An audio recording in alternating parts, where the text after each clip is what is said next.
Well, we're here at the Woodlands Hotel in the heart of Waterford, where, as you can see, final preparations are taking place for tonight's Bet Chronicle sponsored Cheltenham Preview evening.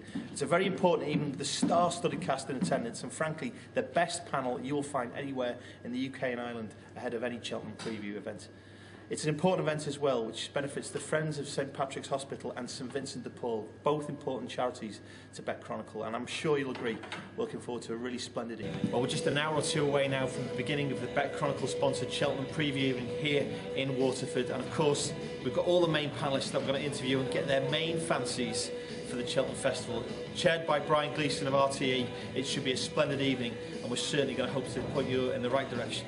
Now by Peter Thomas, Senior Racing Post journalist. Pete, just ahead of this Cheltenham preview tonight, before we get straight into the action, I'm going to put you on the spot. Anything you particularly fancy for this festival? Anything just as interesting that you don't fancy? Well, I came back from last year's festival, got home, had a good night's kit, and the next morning went down to my local betting shop and took the 20-1 Imperial Commander for the Gold Cup, and everyone thinks I'm completely mad. I haven't gone off him. In fact, I'm stronger on him now than I was then. I think at the moment it's just me and Paddy Brennan that think he's going to win it, but I think he's the right kind of horse. He's an improving horse that will love stepping up in trip, loves the track, and I think Corto Star is vulnerable, and I think Denman is definitely vulnerable from what we saw last time. I'm with him all the way. Well, fair play to Peter, not exactly sitting on the fence there, great piece of value. Hopefully all the other panellists and pundits tonight will come up with something similar. Well, we're joined by the very familiar face of Brian Gleeson, RTE presenter, and of course the chairman of tonight's panel. And of course it's not just about the Cheltenham Preview tonight, Brian, it's also about the two important charities that we're looking after as well. Yeah, two local charities here in County Waterford, down the southeast of Ireland, Friends of St Patrick's Hospital here in the city, and St Vincent de Paul as well. So two very worthy charities, and with a star-studded lineup, I'm sure that they'll make plenty of money. Well, it's your job to keep them all in check tonight, and obviously there's going to be some fantastic information for all the punters and everything tonight. But listen, you're a shrewd judge in your own right. Give us the Gleeson good thing for the festival this year. Where would the Brian Gleeson €5 be going at this stage if you're going to have a play? I like Rite of Passage, good horse, and I thought on genuine good ground, each way bet, festival bumper, Frawley. That's Brian Gleeson, not sitting on the fence as we would expect, and hopefully you'll tune in and listen to everybody else's views later on in the evening. Well, we're joined by Justin Carthy, the Managing Director of Bet Chronicle Bookmakers, obviously, for what is surely the most splendid Cheltenham preview of the lot. And Justin, I'm sure you're delighted with this kind of attendance. You've got a magnificent panel ahead of you, and it's all for a good cause as well. All for a good cause, Russ, that's the main thing. And as you can see, the crowds are coming in. Fantastic lineup. In fairness to all the boys, they all said they'd come over, do it. We've got a great panel: John Franklin, Nick Fitzgerald, Nick Luke, Mike Cadamall. Like we have all the boys here. Ruby can't make it, but we have Ted Walsh doing substitute, so we're going to get all his views. Cheltenham, like you can just see what the Irish make of it. 10 days to go and it's fever time. It couldn't get any better. Now listen, you don't need to tell me. I know you're one of the biggest players there is on the rails. I know there's some real short price favourites. I know you're going to probably take all of them on, but listen, I'll put you on the back foot this time. Can you give me a horse that Bet Chronicle this time will try and be with instead of against? I know you're going to be taking most of these favourites on, but is the one you want to keep on the right side for the listeners out there? I'm going to keep on the right side of Rite of Passage in the Neptune Hurdle. I think he's got a high cruising speed. He's a turn of foot. He was second last year. They've done with him in the bumper. Obviously runs well over the course. Dermo well, good trainer. Hasn't got a great record at Cheltenham, but at 3-1 I'm going to keep him on my side. So I'll have to lay Masterminded, have to lay big books, and Dunguib is going to be my lay of the meeting. Well, straight from the horse's mouth there, Justin Carthy, Managing Director of Bet Chronicle Bookmakers. Thanks for inviting us here tonight. Just looking for a tremendous evening. Thanks again. Hope you all have a good time. The pressure on now, even with a win like this. What's the look lay of the festival and the look at one pot? What are the two horses? One that you want to be with, one that you might want to be against. You're a good judge in your own right, so you don't sit on the fence. Well, listen, there's an awful lot of short price favourites at this year's festival, so you've got to take something on. And I quite like to take the big bucks on at the likely odds. What are we talking? 7-4, generally speaking now. And I think he's got stronger opposition than people give the opposition credit for. Caramak still pretty unexposed at 3 miles. Tenacious, tough, improved the better ground. Ground at Cheltenham looks is not going to be too bad at all.